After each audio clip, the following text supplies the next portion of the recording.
A minha relação com o IF foi muito assim, foi muito de explorar as minhas potencialidades e ter referência para aquilo, né?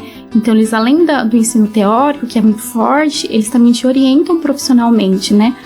O que é aquilo que você gosta? Qual que seria a sua vocação? Todos os meus professores, sem exceção, eles davam esse caminho, essa abertura pra gente. TEA, ele é um transtorno do neurodesenvolvimento, certo, né? Então a gente tá falando de alguma coisa que vem desde o desenvolvimento desse bebê. Então lá eu sou psicóloga até hoje, né? Já vão fazer alguns anos. E também tenho o meu consultório particular, né? A minha clínica que eu atendo é em alguns horários específicos.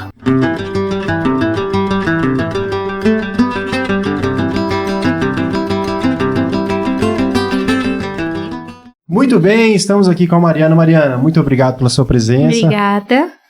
A gente trabalhou juntos em algum projeto aí do SAMU, né? Uhum. E a gente se conheceu lá e a gente trocou ideia e foi bem bacana. Então, pra gente aqui do Shift, é muito importante ter sua presença aqui, ter o seu relato. E vamos lá. Onde que você atua? Qual que é o seu ramo de atuação? O que você faz? Contar um pouquinho pra gente disso primeiro. Eu queria agradecer o convite, né? Opa, que assim, isso. como a gente conversa muito, acabamos trocando uma ideia ali naquele dia e a gente acabou se conhecendo. Mas eu sou psicóloga, né? Eu sou psicóloga clínica hoje. Eu atuo principalmente com o público infantil. Então, vocês vão ver um pouquinho da minha história. Não é muito relacionada à minha formação no Instituto Federal, mas eu acabei seguindo para esse lado da psicologia, né? E dentro da psicologia, dentro das oportunidades que a gente tinha na psicologia, eu acabei escolhendo a clínica. E por uma questão de identificação mesmo, trabalhar com o público infantil. Com o público infantil, isso. Certo. E você atua aqui em Dourados mesmo? Isso. Você tem uma clínica onde você trabalha? Quando eu ainda estava na faculdade, eu comecei a estagiar numa associação de autistas aqui de Dourados, né? Olha! Então, nos meus últimos 2 anos de graduação, eu fazia faculdade e também já estagiava em outro lugar. Porque, assim, eu tinha muito para mim que eu queria sair encaminhada, sabe? Assim, acho que por toda a minha história, né, por ter vindo de longe e precisar dessa segurança maior, durante a minha graduação, eu priorizei estar no mercado de trabalho desde muito cedo. Entendi. E isso deu muito certo pra mim, né, porque eu permaneci lá, então eu saí de estagiária, acabei formei até de colação de gabinete pra ser mais rápido, assim, pra eu conseguir assumir lá. Então lá eu sou psicóloga até hoje, né, já vão fazer alguns anos, e também tenho o meu consultório particular. Né, a minha clínica que eu atendo em alguns horários específicos. Bacana. E onde começou essa trajetória? Como que você é de qual estado, de qual cidade? Como que foi ali seu ensino fundamental? Ali, conta um pouquinho pra gente ali dessa parte inicial sua. Eu vou falar o nome da minha cidade, mas ninguém vai conhecer. Não, pode falar. Eu sou do interior de Rondônia. Rondônia. Que já é um estado um pouco não muito conhecido, né? Sim. E dentro de Rondônia, que é o interior, eu sou do interior do interior. Então eu sou de uma cidade chamada Presidente Médici. Uma cidadezinha com seus 8.000 habitantes. Então é muito pequenininha, né? E aí eu fiz meu ensino fundamental lá, né? Numa escola pública, é uma cidade pequena que não tem nem escola particular. Então, eu me formei nessa escola pública, né, o ensino fundamental. E aí, ao lado da minha cidade, né, que meus pais moram, havia um Instituto Federal. Então, era-se esperado que quando a gente atingisse nossos 14 anos, a gente começasse a estudar nessa outra escola, nessa outra cidade, né, porque a nossa cidade não oferecia muitas oportunidades. Então, eu lembro que eu fui com a minha escola fazer a prova do IF. Porque na minha época, o ingresso no IF, no caso lá IFRO, né, a gente fazia uma prova. E os melhores classificados entravam para os cursos, né, técnicos. Então eu fui muito assim, sem saber mais ou menos o que estava acontecendo, fiz a prova e passei. E aí foi quando eu entrei no Instituto Federal nessa outra cidade. Então eu fiz o IF longe de casa. Entendi. Acordava cedo, pegava ônibus, fazia essa viagem intermunicipal e aí foi assim. Dava quantos quilômetros de distância do Presidente Médici ali? É uma característica um pouco diferente daqui, que as cidades são muito distantes, né? Por exemplo, Campo Grande, Dourados, as pessoas falam que é perto, né? Pra mim, pro meu estado, isso é muito longe. Entendi. Então, assim, essa cidade era 36 quilômetros da cidade dos meus pais. Então, assim, relativamente perto, né? Só que pra minha cabeça de criança, era tipo assim, meu Deus, outro mundo, outro estado. Era cruzar quase que um portal, assim. Então, de sair do interior, estou indo para uma cidade grande, né? Grande, fazer o Instituto Federal. Tá, então a opção pelo Instituto Federal ali foi meio que uma única opção de quem residia ali na sua cidade, né? A gente, assim, meus pais me deram a possibilidade de ir para o Instituto Federal ou para uma escola particular nessa outra cidade. Sério? Que bacana. Mas eu, assim, né, muito movida por querer conhecer o mundo, eu achava que o Instituto Federal seria mais apropriado para isso, né? Então, descobertas, assim, algo diferente, né? E eu lembro que quando eu conheci o campus para fazer a prova, né, esse vestibular para entrar, era muito grande, né? A estrutura física mesmo é muito grande. Aquilo para mim me chamou a atenção, assim, de uma maneira, eu falei, é aqui que eu tenho que ficar, né? Pelo menos eu tenho que conhecer. Se eu vou passar ou não, não sei, mas eu quero conhecer esse lugar, conhecer as pessoas que vão vir para cá, porque todas as cidades são muito próximas. É como se fosse Dourados e as cidades ao redor. Assim. Fátima do Sul. Então, assim, na cidade que eu estudava, que era de Paraná, tinha alunos da minha cidade, da cidade de Paraná e as cidades ao redor também. Então, assim, era muita gente diferente. Então, a gente tinha acesso a pessoas que moravam na outra ponta do estado, que se encontravam todos os dias no mesmo lugar, né?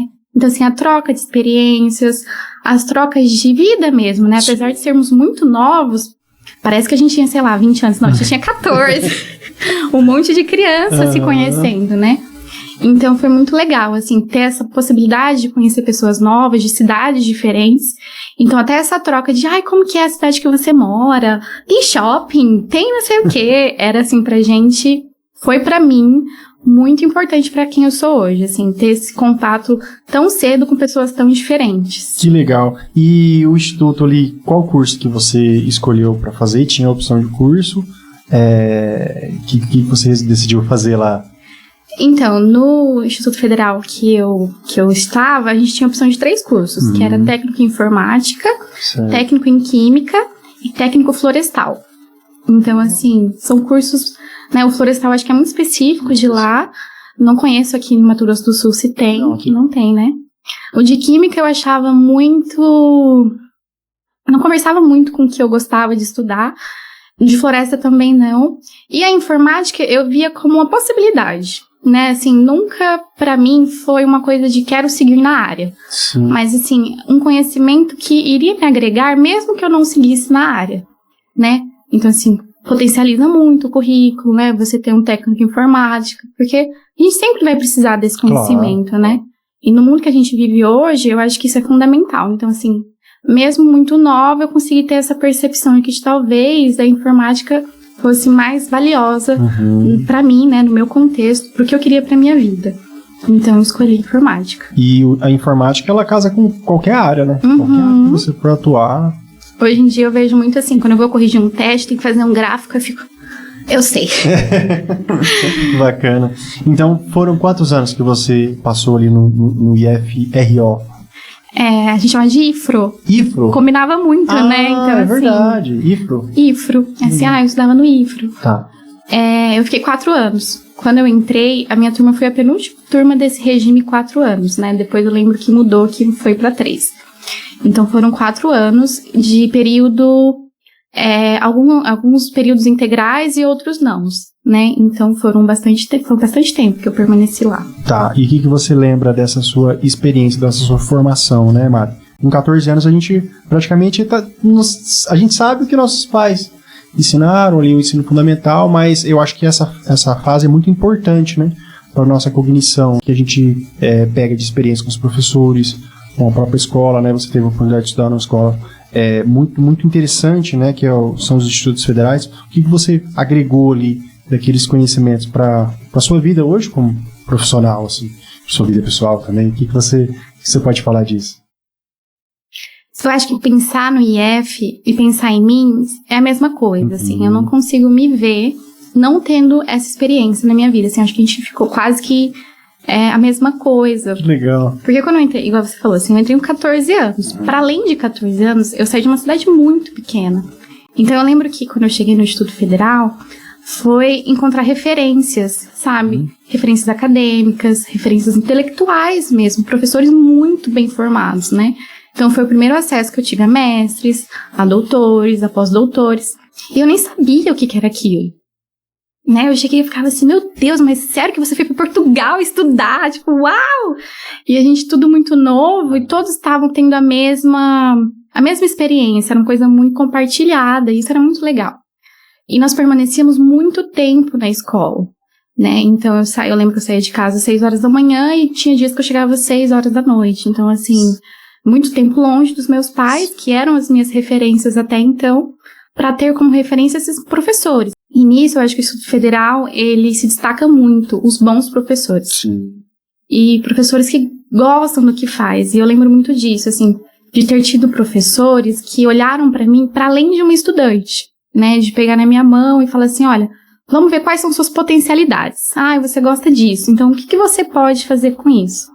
Apesar da carga teórica ser muito grande no IF, e às vezes eu comento com os meus pacientes, né, que eu atendo muito adolescente, que eles falam assim, ai, mas como que é o ensino integral? Eu falo, olha, é um pouquinho puxado a questão de conteúdo mesmo. Porque hoje em dia o ensino integral tá mais comum, né, em algumas escolas não tem mais opção de não fazer o ensino integral.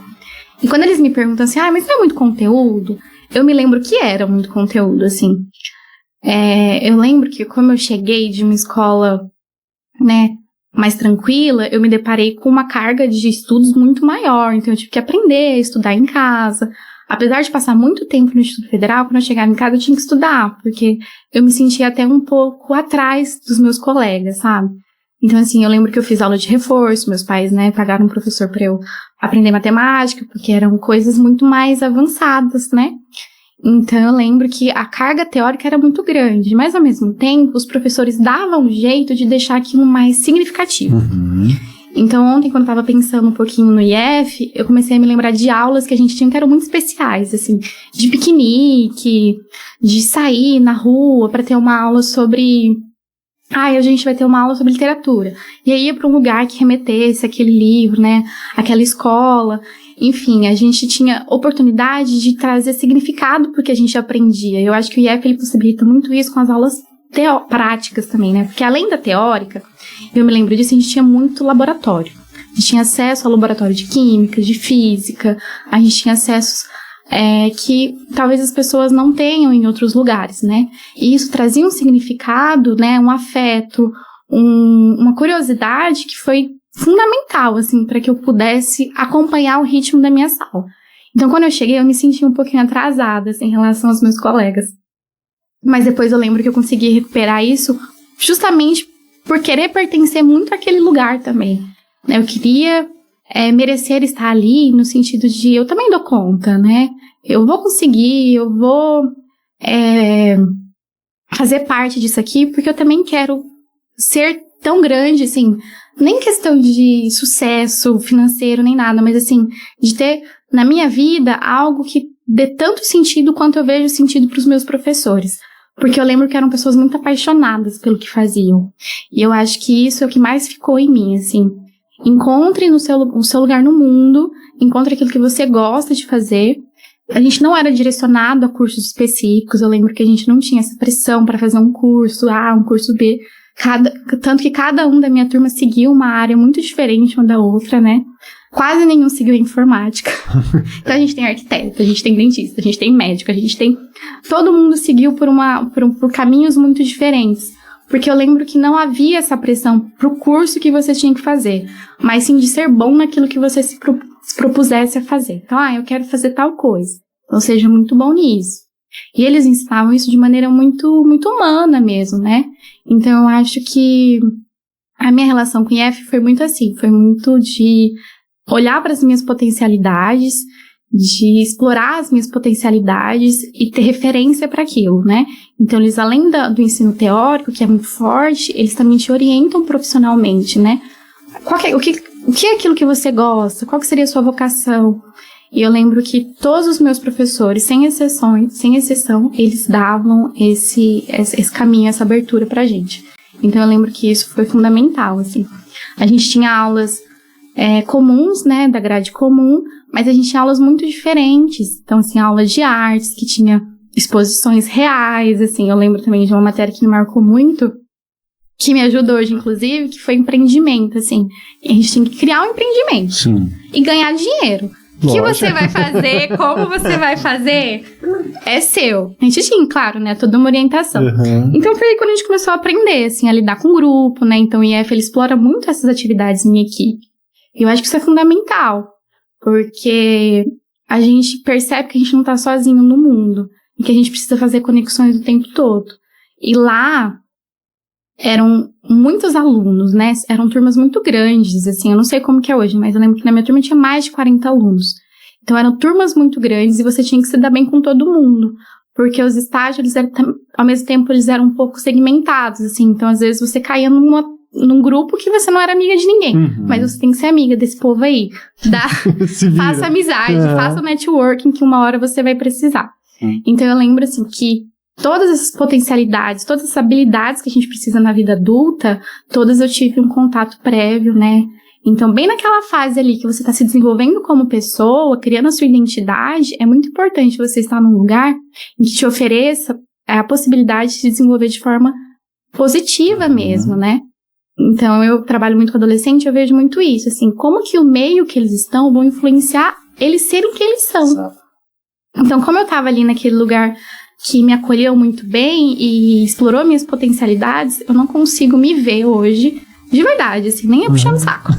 Eu não conseguiria me ver sem o IF, porque realmente, assim, o que o Instituto Federal fez por mim, pela minha história, foi muito gratificante, assim, é uma eterna gratidão que eu tenho. Poxa, que bacana, que relato emocionante até, Mari. Obrigado por compartilhar isso aí com a gente. E aí você, em 2018, concluiu essa etapa do Instituto Federal, né? Em 2017 eu terminei, e em 2018 eu entrei na faculdade. Tá, e você, por que você escolheu a psicologia? Entrando agora no seu ramo de atuação profissional, isso já foi no Instituto ali, você já sabia que você queria ser psicóloga, você já tinha essa vontade, ou você descobriu isso depois? Eu sabia que eu queria trabalhar com pessoas. Com pessoas. Né? Então, assim, tanto que nas aulas muito técnicas de informática, eu lembro que ele me causava até assim, ai, tá bom, vamos lá. Porque não era muito o que eu gostava. Entendi. Então, assim, as aulas que a gente tinha que trabalhar em grupo, eram aulas que eu gostava muito. Uhum. Gostava muito de estar interagindo com pessoas, conhecendo pessoas. Então, eu sabia que era com pessoas que eu queria trabalhar. Né? Então, eu tive, assim, um processo de escolha de carreira muito focado nisso. Quero estar próximo de pessoas. E aí a psicologia, ela surge muito de repente, assim. Há alguns anos atrás, em 2018, não era tão popularizado como é hoje, né? A gente sabia o que era psicólogo, enfim, tinha psicólogo no IF, mas não era uma faculdade que eu vejo que é como é hoje, né? Hoje todo mundo sabe que é psicólogo, muita gente quer fazer psicologia. Sim. Então, na minha época, não era uma coisa assim... Até a procura pelos psicólogos aumentou muito, significativamente, né? Em todas as faixas etárias, né? Tipo, todo mundo quer conversar com um psicólogo, quer uma atenção ali, quer uma solução de problemas ali, um direcionamento, né? Então, esse relacionamento humano te direcionou para a psicologia. Sim, e assim, não era um curso... Não, como eu estava dizendo, não era um curso tão popular, assim, mas eu lembro que me chamou a atenção. Eu poderia dizer assim, eu me preparei pra isso, né? Não foi muito assim, não. Eu lembro que um dia eu acordei e eu falei, olha, eu quero fazer psicologia. Coincidiu que saí com a nota do SISU, aí eu falei, eu quero fazer psicologia fora. Porque assim, acostumada já a estar fora de casa, né, e conhecer pessoas novas, eu falei assim, cara, eu vou jogar esse curso pra longe. Entendi. Então assim, lá no interior de Rondônia, eu cheguei na minha mãe e falei, olha, passei pra fazer psicologia no Mato Grosso do Sul.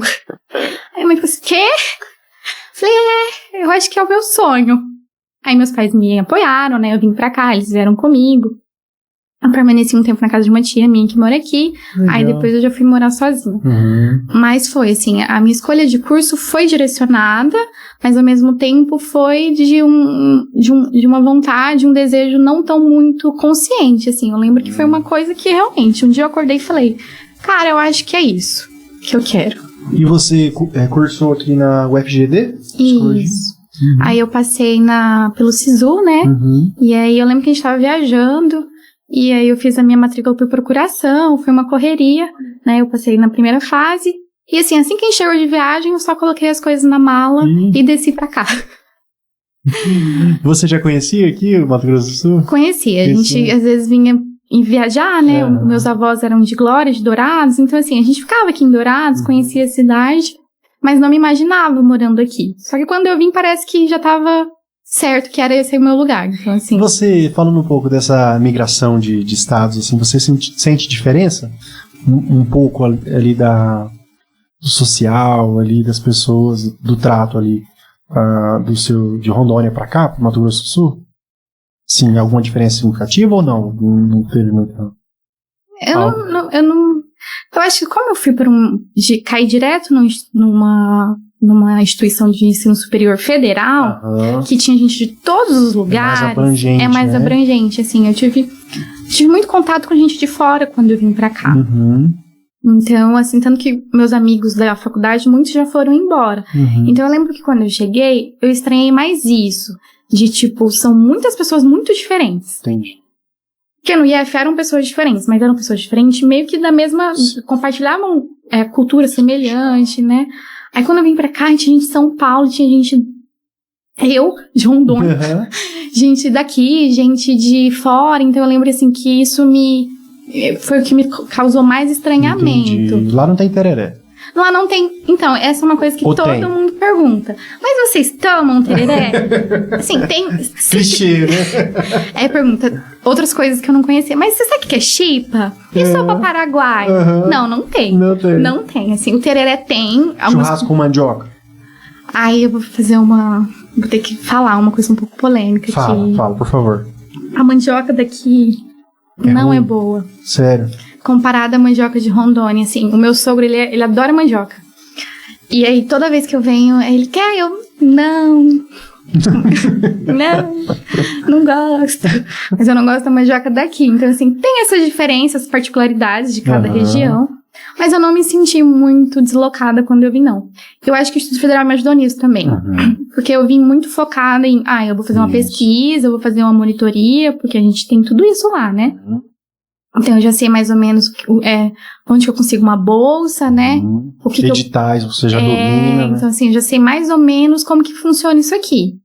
Claro que tudo é numa escala muito maior, você tá mais sozinho também, né? Porque é diferente a atenção que você tem dos professores nos primeiros anos da faculdade em relação ao Instituto Federal. Então, assim, tive, né, esse baque por conta da região, mas também, ao mesmo tempo, estava mais familiarizada com como funcionava mais ou menos o esquema da faculdade. Entendi. E assim, eu acho que você percebeu, né? Eu tenho facilidade de fazer amizade. Eu falo muito. Então, foi tranquilo, assim, pra mim. Assim, estabeleci boas amizades que acabaram se tornando família, né? Porque quando a gente vem de muito longe, os nossos amigos se tornam família. Então, eu lembro, assim, que eu me senti muito bem acolhida pela cidade. Tanto que permaneci, né? Não fui embora. E você ficou 4 anos no GD? Então, o curso de psicologia são 5 anos. 5 anos, né? Integral, né? Mas por conta da pandemia, eu me formei com mais ou menos 5 anos e meio. Porque eu adiantei também. Entendi. E como que foi essa conclusão ali de curso? Você sabia qual área que você queria atuar? Assim, eu lembro que eu tive a psicologia jurídica, se eu não me engano, no primeiro semestre da faculdade. E ali, aquela parte inicial ali, freudiana ali, né? Eu falava, cara, é muito massa, que legal. Então, assim, durante a faculdade você vai passando por várias áreas que você se identifica com alguma e posteriormente vai atuar naquilo, né? Como que foi esse seu processo de escolher a sua área de atuação? Eu gosto de muita coisa, né? Então, assim, uma das minhas maiores dificuldades, inclusive, foi escolher uma área específica. Porque eu gostava tanto de tudo, que eu falava assim, cara, mas como é que eu vou escolher o que eu vou fazer? Então, eu senti que foi, assim, tanto quanto a escolha da faculdade, foi uma coisa meio indo, assim, sabe? Então, no meu primeiro estágio, eu fiz estágio infantil. Aí, foi ao acaso, assim, que eu escolhi. Gostei. Aí o segundo estágio foi meio que durante a pandemia, assim, também. E aí também foi infantil. Isso aqui tá fazendo sentido pra mim. Aí quando eu retornei, teve essa possibilidade, essa oportunidade de trabalhar, né, nessa associação. Aí eu gostei também. Aí eu falei, acho que é esse aqui que eu quero. Sim. Então, permaneci, né, e aí, na hora de escolher a pós-graduação, que foi uma escolha, assim, muito, que eu refleti durante muito tempo, né, e foi estranha também, porque eu tive que pagar. Não tava acostumado, né? Sabe, assim, vim de escola pública. Depois fiz Instituto Federal. Depois eu fiz a faculdade que era federal. Aí eu me deparei com ter que pagar. Isso, eu acho muito bacana falar sobre isso, porque eu e os meus colegas, a maioria saímos direto para universidades federais. Sim. E nós estamos todos vivenciando essa fase agora de ter que escolher uma pós-graduação e pagar por ela. Ao mesmo tempo que a gente estranha, a gente é muito grato, porque assim, terminei minha pós agora esse mês, fiz na PUC, e eu lembro que, assim, o ensino é muito bom, né? Tão bom quanto da Universidade Federal. Então, assim, a gente consegue dimensionar o quanto de investimento tem ali dentro. Então, assim, vocês são professores muito capacitados, assim, que estariam em universidades privadas que cobrariam horrores para você ter aquela aula. Então, a gente consegue, né, depois que a gente amadurece, eu acho isso importante, porque quando a gente está na faculdade, ou até mesmo no Instituto Federal, ao mesmo tempo que a gente valoriza, a gente não valoriza tanto. Se a gente tivesse essa consciência de quanto custa financeiramente manter tudo isso, talvez a gente valorizasse mais. Então, assim, na época de escolher a pós-graduação, eu lembro que eu fiquei, meu Deus, tudo isso para ter uma aula? Não é de graça? E aí foi quando eu escolhi Psicologia do Desenvolvimento, né, que é uma área mais abrangente, que trabalha com essa questão do desenvolvimento, não só infantil, né, porque o desenvolvimento ele acontece durante toda a nossa vida, mas me especializei mais no público infantil. Mari, então hoje psicóloga, pós-graduada, o seu ramo de atuação é mais com o público infantil, adolescente ali, essa sua área de atuação? Então, a minha área de atuação, ela é muito focada principalmente no público, né? Tem essa questão do público, mas também tem a questão do TEA, né? Então, essa associação que eu pertenço, mesmo antes de terminar a faculdade, a gente trabalha com crianças, adolescentes e adultos com transtorno do espectro autista. Foi a área que eu estive em contato mesmo antes de formar. Sim. Então, assim, fui estagiária, né, da psicóloga de lá. Então, assim, acompanhava os atendimentos, fui tendo, né, toda uma noção de TEA mesmo. E hoje eu atuo com crianças, adolescentes e adultos com TEA também. Adultos também? Uhum. O que se caracteriza o transtorno do espectro autista? O TEA, ele é um transtorno do neurodesenvolvimento, né? Então, a gente está falando de alguma coisa que vem desde o desenvolvimento desse bebê. Então, é um transtorno que, né, o bebê ainda no feto, um feto ainda já começa a apresentar alguns... Sério? Isso, alguns... Na gestação? Na gestação, a gente já... Que vem numa falha do desenvolvimento neuronal mesmo, né? Entendi. Então, aí é uma criança que nasce, né? Com 2 anos a gente já consegue diagnosticar, de acordo com os nossos critérios diagnósticos, o TEA. O TDAH entra também nessa área de atuação, não? Uhum. É uma comorbidade muito comum no TEA, o TDAH, né? Entendi. A gente tem que fazer um diagnóstico diferencial de um e do outro, mas a gente tem muitos pacientes com TEA que tem o TDAH também, né? Ah, e pode acumular. Isso. Não só o TDAH, a gente tem muitos transtornos que são comorbidades, né, que a gente fala. Então, tem o TDAH, a gente também vê a síndrome de Down em alguns casos, né, a deficiência intelectual. Então, a gente tem alguns transtornos que vêm junto com o TEA, né? Certo. E como que é essa conversa ali quando você entra para falar com o paciente? Deficiência é a palavra errada de falar, né? Eu prefiro usar o termo de transtorno, né? Transtorno. Que não caracteriza como uma doença, né? Mas uma condição. Uma condição, entendi. Essa parte aí de inicial, assim, de atendimento, então, o que você destaca? Por ser um espectro, é algo que envolve muitas coisas. Então, os pacientes apresentam sintomas muito distintos uns dos outros. Então, assim, cada um é cada um. Eu não poderia te falar assim, a gente chega e faz isso. Não, então, assim, a gente faz primeiro uma anamnese com os pais, né, pra gente conhecer essa criança, com os pais responsáveis, né? Então, a gente conhece essa criança antes de conhecê-la, né? Porque aí a gente vai ter uma noção geral do que a criança gosta, né? A criança fala, a criança não fala, é uma criança agressiva, é uma criança que gosta de brincar, é uma criança que não gosta muito, se gosta de brincar, o que ela gosta, porque assim, A partir dessas informações, a gente consegue preparar uma primeira sessão bem personalizada, né? Então, nessas primeiras sessões, a gente vai criando um rapport com a criança. Então, assim, conhecê-la, criar esse contato, né? Esse vínculo, esse afeto, para que a criança consiga enxergar aquele lugar ali como um lugar agradável, né? Então, a gente vai, nesses primeiros encontros, criar um ambiente agradável, né? Que ela queira voltar. Tá, então assim, eu sou o pai, detecto que o meu filho tem algo que eu acho que não tá normal, certo? Uma agressividade na escola, às vezes não se alimenta bem, às vezes fica muito no canto dele, algo desse sentido, assim, algo que eu detecto que não tá normal em relação às outras crianças. Você vai fazer com os pais primeiro, para fazer essa análise prévia, para depois chegar na criança. Interessante, é mais ou menos isso.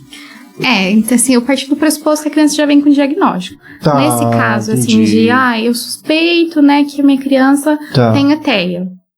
Então, a orientação que a gente dá é que procure um psiquiatra, né, ou um neuro, para que ele faça essa avaliação. Porque, assim, muito provavelmente, o médico ele vai pedir que você vá a uma neuropsicóloga, um neuropsicólogo, né, para fazer uma bateria de testes, né? Entendi. E esses testes, eles vão nortear, junto com o relato dos pais, esse diagnóstico é um diagnóstico clínico, né? Então, o médico psiquiatra ou o neuro vai dar esse laudo de TEA. Eu, particularmente, não trabalho com avaliação. Certo. Eu recebo a criança, né? Depois de avaliado. Então, assim, lá na associação, a gente recebe crianças perante laudo. Tá. Porque a gente trabalha com SUS, né? Então, a gente tá via CIS-REG. Então, a gente recebe essas crianças que estão na fila de espera para um atendimento especializado em TEA. Então, assim, aí a gente recebe esse público. No consultório, às vezes pode chegar, né? Um pai assim, olha, meu filho, não sei, tá apresentando sintomas, assim, características muito distintas, né? Geralmente, eu tenho 2 filhos e o primeiro não era assim. Geralmente vem com um discurso parecido com esse. Aí a gente recebe, né, faz a anamnese com os pais e recebe essa criança. Se a gente, durante os nossos atendimentos, perceber que realmente, né, como a gente tem um olhar que é um pouco mais específico, a gente consegue observar, olha, realmente pode ser que essa criança tenha algum transtorno. Então, a gente vai fazer hipóteses diagnósticas, né? Eu não vou falar, olha, seu filho tem TEA. Assim, por que você tá falando isso? Porque eu acho. Não, né, jamais. A gente sempre, o que a gente pode fazer é levantar, né, olha, talvez seja interessante você procurar um médico para que você investigue isso, né, então às vezes a gente tá lá com uma criança com TEA, e aí ela tem sintomas que não são só do TEA, então assim, a gente, né, chama o pai, a mãe, e com muito manejo, a gente fala, olha, talvez essa criança tenha outra coisa além do TEA. Então a gente sugere, a gente faz uma hipótese diagnóstica. Entendi. Mas quem dá o diagnóstico mesmo é o médico psiquiatra ou neuro. Poxa, que interessante, Mari. Então, assim, quem quiser procurar você, né, que, através dessa conversa aqui, a gente já percebeu que você é uma psicóloga nata, né, que já conversa com a gente já fica calmo, já fica tranquilo. E quem quiser procurar você pro atendimento, como que te acha? Em quais locais você está disponível para fazer esses atendimentos? Eu acho que a forma mais fácil de se encontrar alguém hoje é pelas redes sociais, né? Então, posso deixar aqui. A produção vai colocar do seu lado. Meu arroba, que pode entrar, né, através do Instagram, que a gente pode marcar uma conversa. O meu consultório hoje fica ao lado do Erasmo Braga, né? Bem ali no centro. Então, se quiser entrar em contato, né, pode entrar via esse arroba. Legal. Eu gostaria de te agradecer, então, mais uma vez, pela presença aqui. Foi muito legal esse bate-papo. Às vezes eu faço perguntas aqui bestas, né? Mas é pra gente poder compartilhar mesmo com as pessoas esse conhecimento que é tão valioso, né? Então, muito obrigado mesmo pela sua presença. Obrigada, valeu, Marlon. Tamo junto, valeu. Tchau, tchau.